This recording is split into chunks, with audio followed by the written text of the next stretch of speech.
الحمدللہ رب العالمین والصلاة والسلام علی سید المرسلین اما بعد فاعوذ باللہ من الشیطان الرجیم بسم اللہ الرحمن الرحیم الصلاة والسلام علیک یا رسول اللہ وعلی آلک واصحابک یا حبیب اللہ الصلاة والسلام علیک یا نبی اللہ وعلی آلک واصحابک یا نور اللہ۔ میٹھے میٹھے اسلامی بھائیوں اور مدنی چینل کے ناظرین، سلسلہ ہے ایک قصہ ہے قرآن سے۔ قرآن ہے میرا رہنما، قرآن شفا ہے، نور ہے قرآن، جلا دل کی میرا قرآن، رضا رب کی میرا قرآن، قرآن قرآن۔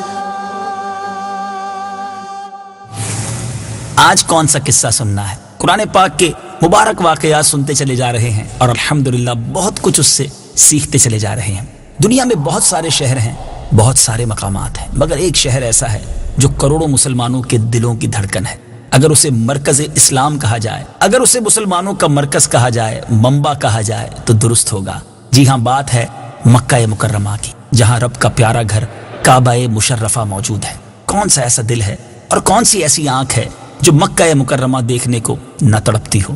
پیچھے پیچھے اسلامی بھائیوں، آج آپ کو بتانا ہے کہ مکہ مکرمہ آباد کیسے ہوا، اس کی ابتدا کیسے ہوئی آبادی کی۔ بہت خوبصورت اور دلچسپ باتیں ہیں اور قرآن کے ذریعے سیکھنی ہیں۔ آئیے توجہ کے ساتھ سماعت کیجیے۔ حضرت ابراہیم علیہ السلام کے فرزند حضرت اسماعیل علیہ السلام سرزمین شام میں حضرت ہاجرہ رضی اللہ تعالی عنہا کے مبارک شکم سے پیدا ہوئے۔ حضرت ابراہیم علیہ السلام کی زوجہ حضرت سارہ کے کوئی اولاد نہ تھی، اس لیے انہیں رشک پیدا ہوا اور انہوں نے حضرت ابراہیم علیہ السلام سے عرض کی کہ آپ حضرت ہاجرہ رضی اللہ تعالی عنہا کو کہیں دور لے جائیں۔ اب میٹھے اسلامی بھائیوں، اللہ تبارک و تعالیٰ کی حکمت سے ایک بڑا خوبصورت سبب پیدا ہوا۔ چنانچہ آپ پر وحی نازل ہوئی کہ آپ حضرت ہاجرہ رضی اللہ تعالی عنہا اور حضرت اسماعیل علیہ السلام کو اس سرزمین میں چھوڑ آئیں جہاں بے آب و گیاہ میدان اور خشک پہاڑوں کے سوا کچھ نہیں ہے، یعنی فقط پہاڑ ہیں، ریگستان ہے، پانی بھی نہیں۔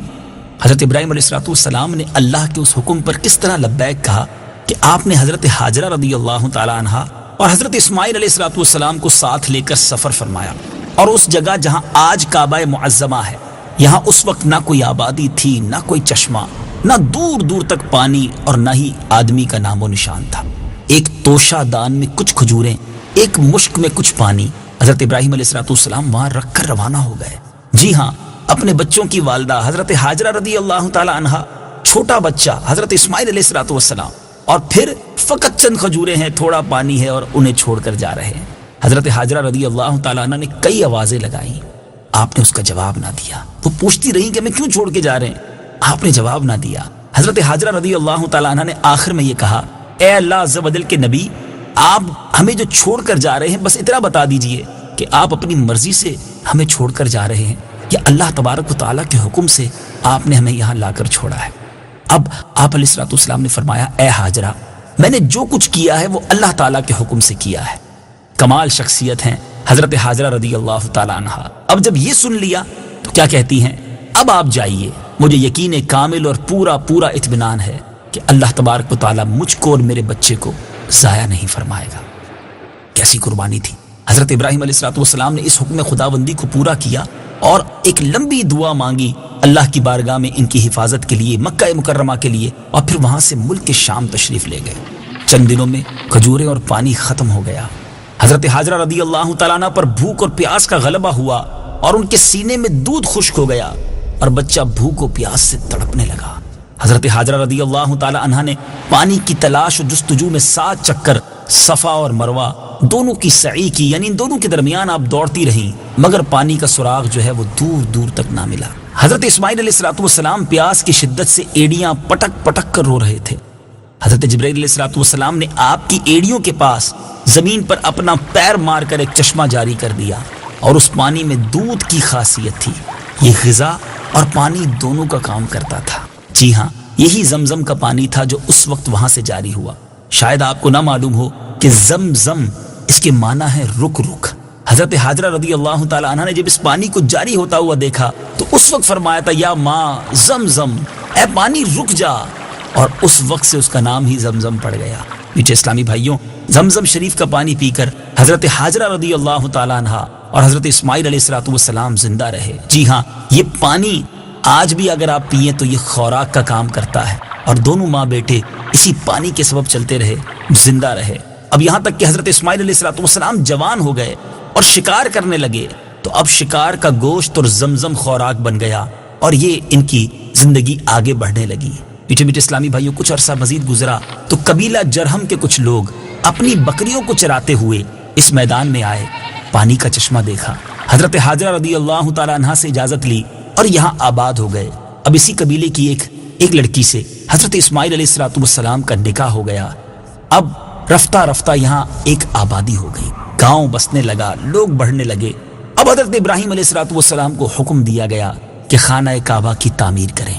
چنانچہ آپ نے حضرت اسماعیل علیہ السلام کی مدد سے خانہ کعبہ کو تعمیر فرمایا۔ اس وقت حضرت ابراہیم علیہ السلام نے اپنی اولاد اور باشندگان مکہ مکرمہ کے لیے جو ایک طویل دعا مانگی تھی، وہ قرآن پاک میں مختلف صورتوں میں مذکور ہے۔ چنانچہ سورہ ابراہیم میں آپ کی اس مبارک دعا کا کچھ حصہ اس طرح ہے، آئیے سنتے ہیں۔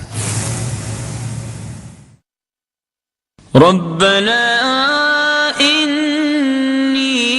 أسكنت من ذريتي بواد غير ذي زرع عند بيتك المحرم ربنا ليقيموا الصلاة فاجعل أفئدة من الناس تهوي إليهم وارزقهم من الثمرات لعلهم يشكرون۔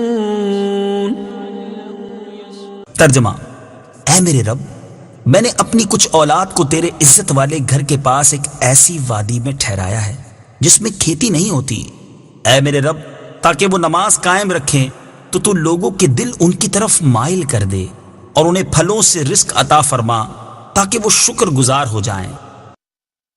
میٹھے میٹھے اسلامی بھائیوں، دعا مانگی کس نے تھی؟ خلیل اللہ نے۔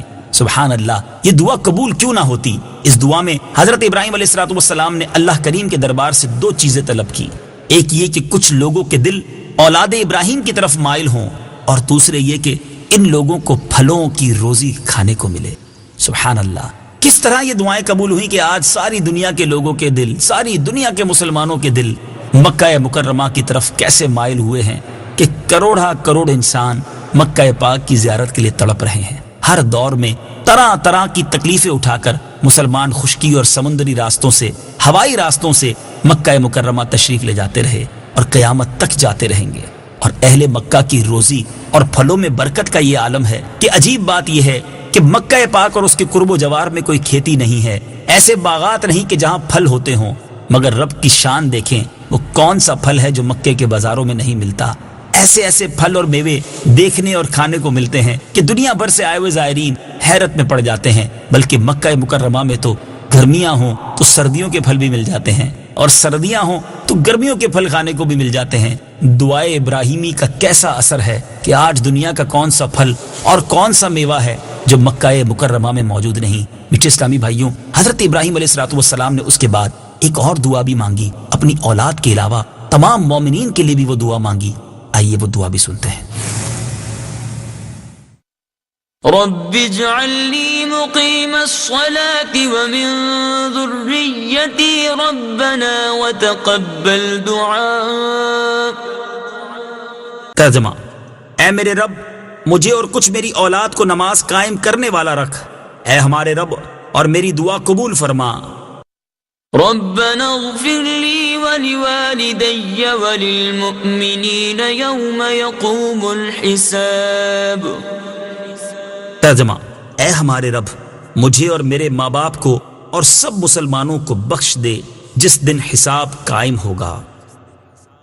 میٹھے میٹھے اسلامی بھائیوں، اس مبارک واقعے سے مکہ مکرمہ کیسے آباد ہوا یہ بھی سیکھنے کو ملا، اور یہاں یہ بھی پتہ چلا کہ حضرت ابراہیم علیہ السلام اللہ تبارک و تعالیٰ کے کیسے اطاعت گزار اور فرما بردار تھے کہ وہ بچہ جس کو بڑی دعاؤں کے بعد بڑھاپے میں پایا تھا، جو آنکھوں کا نور اور دل کا سرور تھا، حضرت ابراہیم علیہ السلام اس کو کبھی اپنے سے جدا نہیں کرتے تھے، مگر جب رب کا حکم ملا، امتحان تھا، کیسے امتحان میں پورا اترے کہ اپنی بچوں کی والدہ کو بھی، اپنے بچے کو بھی اللہ کے سپرد کر کے اس ریگستان کے اندر، اس چٹیل میدانوں کے اندر چھوڑ کر آ گئے، مگر آج اللہ تبارک و تعالیٰ نے ایک ایسا ثمرہ انہیں عطا فرمایا کہ اولاد ابراہیم کا چرچا رہتی دنیا کے لیے موجود ہے۔ میٹھے میٹھے اسلامی بھائیوں، ہمیں یہاں یہ بات سیکھنے کو مل رہی ہے کہ اگر کبھی امتحان آ جائے تو اس میں پیچھے نہیں ہٹنا چاہیے، اللہ تبارک و تعالیٰ کی رضا پر راضی رہنا چاہیے۔ میٹھے میٹھے اسلامی بھائیوں، اس واقعے میں ایک اور بات سیکھنے کو مل رہی ہے کہ حضرت ابراہیم علیہ السلام نے اپنے فرزند حضرت اسماعیل علیہ السلام اور ان کی اولاد کے لیے نہایت محبت بھرے انداز میں دعائیں مانگی، ان کے رزق کے لیے دعائیں مانگی، اور اس سے پتہ چلا کہ اپنی اولاد سے محبت کرنا، ان کے لیے دعائیں مانگنا، یہ حضرات انبیاء کرام علیہ السلام کا مبارک طریقہ ہے جس پر ہم سب مسلمانوں کو عمل کرنا چاہیے۔ ہم میں سے بہت سارے اس وقت صاحب اولاد یہ سلسلہ سن رہے ہوں گے، کیا آپ کی دعاؤں میں آپ کے بچوں کا حصہ ہے؟ جی ہاں، ماں باپ کی دعائیں بچوں کے حق میں بڑی مقبول ہیں۔ اچھی اچھی دعائیں ان کے لیے کریں، ان کی دنیا کے لیے بھی دعائیں کریں، ان کی آخرت کے لیے بھی دعائیں کریں۔ بعض اوقات ماں باپ بچوں سے کسی بات پر ناراض ہو کر بد دعائیں دینا شروع کر دیتے ہیں، ایسا نہ کریں، آپ کی بد دعا بھی انہیں لگ جاتی ہے اور پھر آپ ہی تکلیف میں آ جاتے ہیں۔ تو جب بھی بچوں کے لیے ہاتھ اٹھائیں، برکت کی، رحمت کی اور اس کی دنیا اور آخرت کی بہتری کے لیے دعا کریں۔ ماں باپ تو ہوتے ہی شفیق ہیں، اپنے بچوں کو اپنی دعاؤں میں یاد رکھنا یہ انبیاء کرام کا طریقہ ہے۔ مدنی چینل دیکھتے رہیے، انشاءاللہ مزید قرآنی واقعات لے کر حاضر ہوں گے۔ صلو علی الحبیب صلی اللہ تعالی علی محمد صلی اللہ علیہ وسلم۔